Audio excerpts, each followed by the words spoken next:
Hello my student, Assalamualaikum. Berjumpa kembali dengan Bu Sinta. Apa kabar semuanya?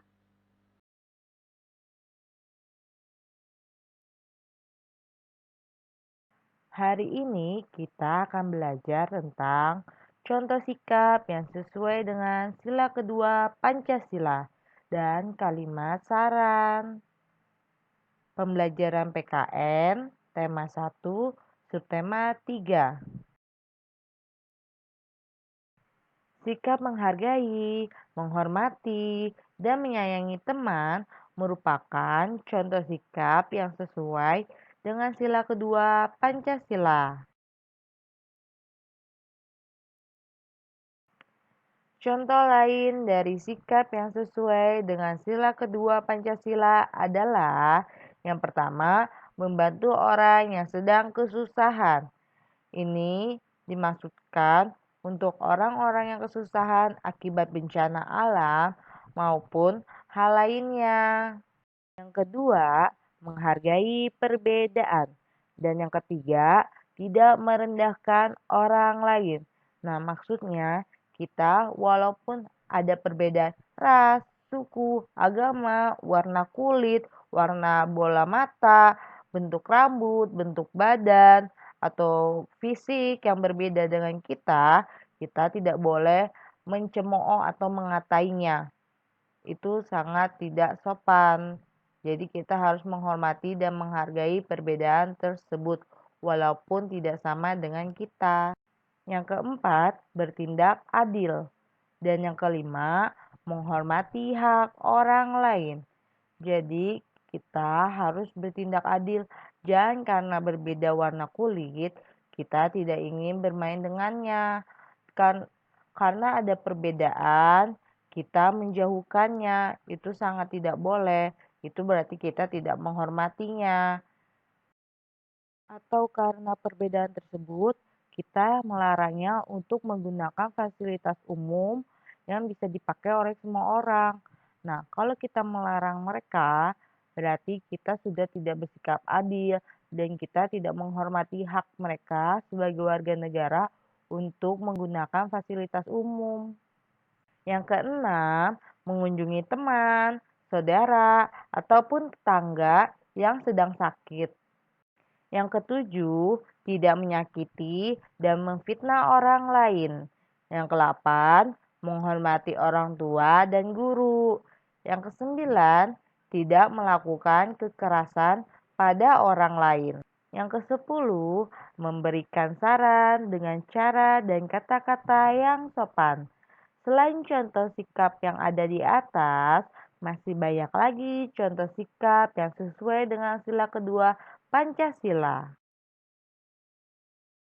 Di antara kalian, adakah yang tahu apa itu saran, nasihat, atau pendapat? Ya, betul. Saran bisa dikatakan nasihat atau pendapat.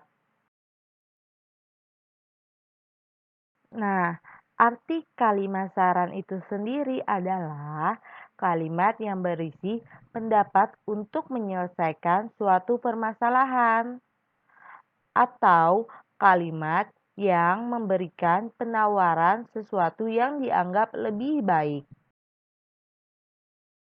Kalimat saran biasanya menggunakan kata sebaiknya, ada baiknya, lebih baik lagi, atau seharusnya.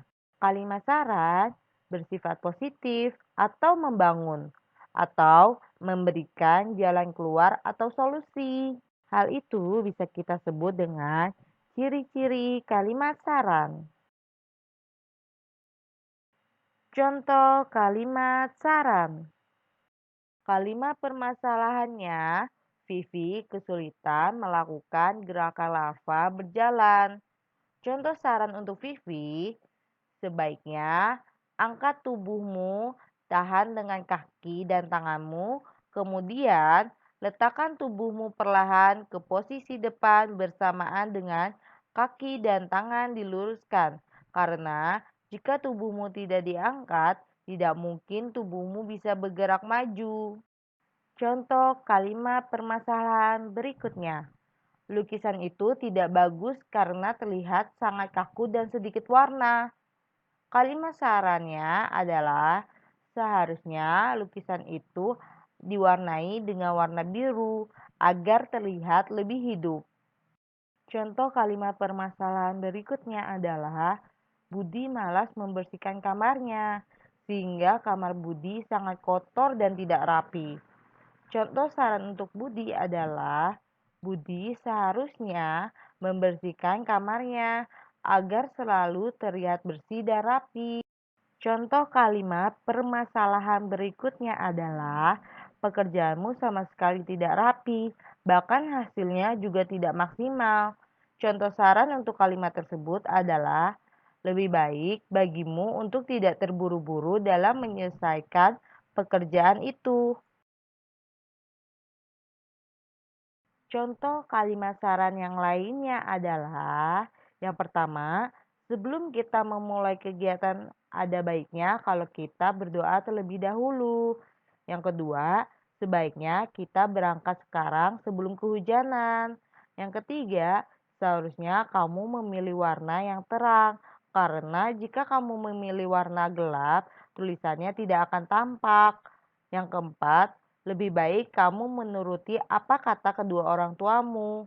Yang kelima, sebaiknya kamu segera pergi ke dokter sebelum penyakitmu semakin parah.